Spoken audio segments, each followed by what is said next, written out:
control room at Flat 5 Studios for All Guitar Network. We're going to talk about miking up a guitar amp and getting a great guitar sound to tape. We're going to go through everything you need to do to get a great sound. What type of mics to use, where to place them, how to change your settings on your preamps and get phase correct, and how to get good levels and placement inside of your preferred DAW or tape, as we would say. So let's check it out. We're going to go out there now into the live room and we're going to mic up the amplifier. So let's go do that. All right, so let's mic the amp up.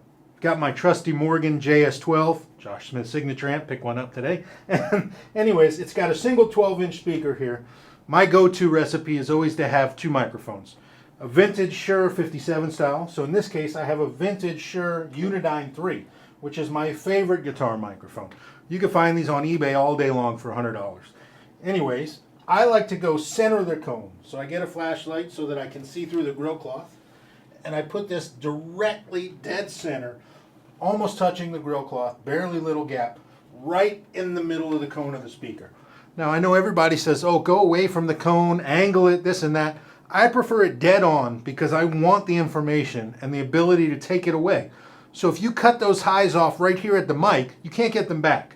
This makes sure that all the signal gets to me in the control room and on the tape, and I can then change it if I want. But I like to have maximum information because that allows for maximum dynamics.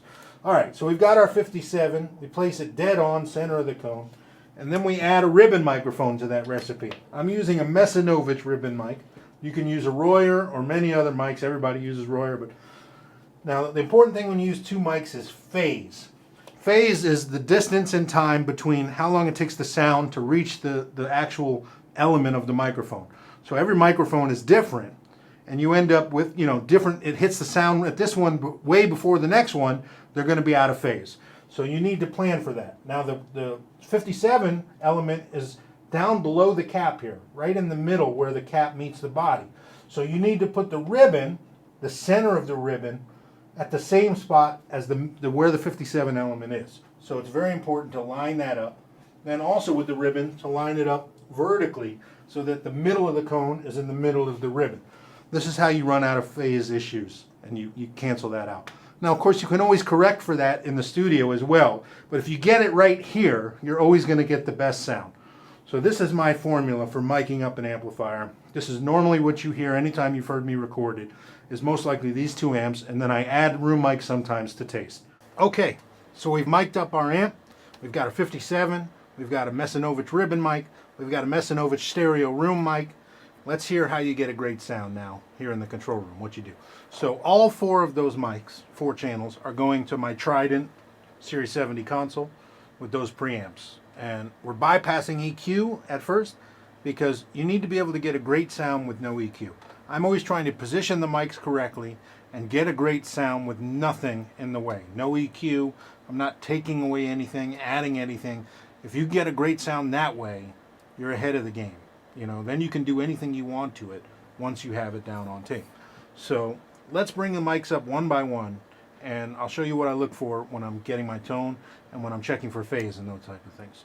So let's hear the 57 first. I'm going to turn around for a second, and I'm going to bring up fader 1, which is the 57. We've got it directly in the center. Here's what it sounds like.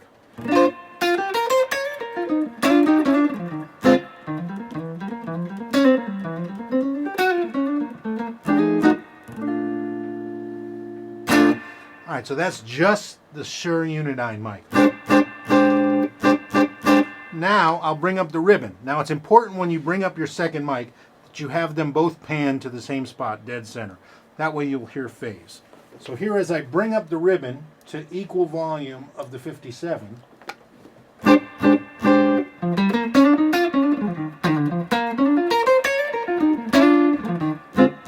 can hear it really added a lot of heft. Ribbon mics give you that warmness.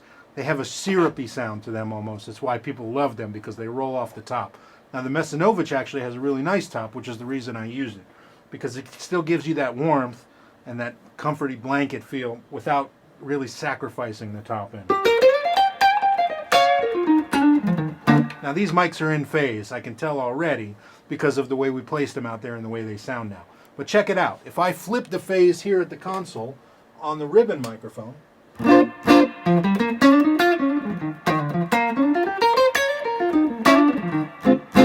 hear it lost a little bit of low end because now they're not in phase.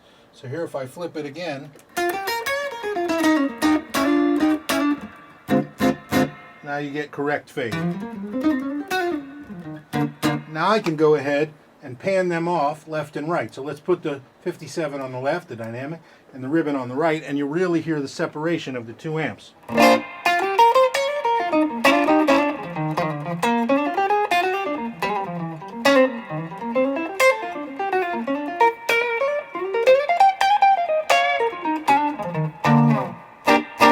Now you can hear really what those 2 mics each are doing on their own. It's a special thing that they add together. So now let's set them up the way that I normally like them. I put the 57 dead center, and I put the ribbon just slightly to the right and turn down just slightly. Now I group them so they go together, and I turn the whole thing up a little bit. We end up with the sound like this from the 2 mics.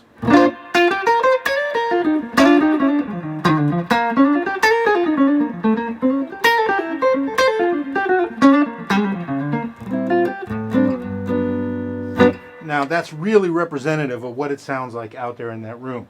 But how do we get even more of that representative room sound? Well, we bring up the room mics. So let's do that now.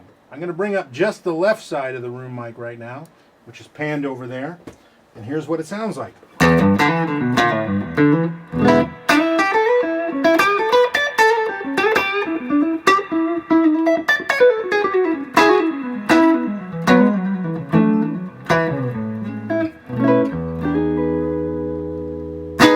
Now it really sounds like that mic is up there in the room. It sounds like you're standing out there.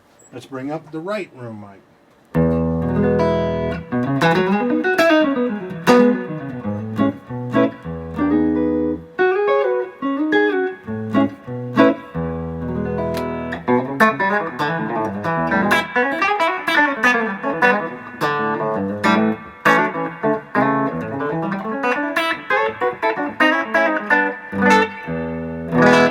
Yeah, and that's just a great sound right there.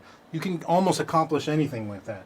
So here, just for shits and giggles, let's turn down the direct mics and hear just the room mics. And you can hear that sounds like the door's left open and the amp is just out there in the other room. It's such a great sound. It really does feel like the door's left open and you can just hear the mic through the walls.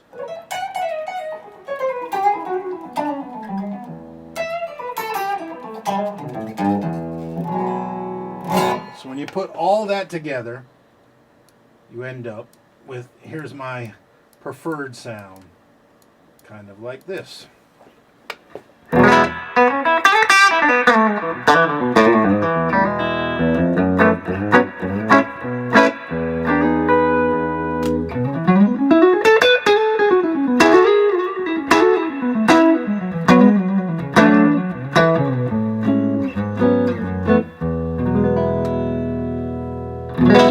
Now that's without any pedals, without any, extra processing, EQ, distortion.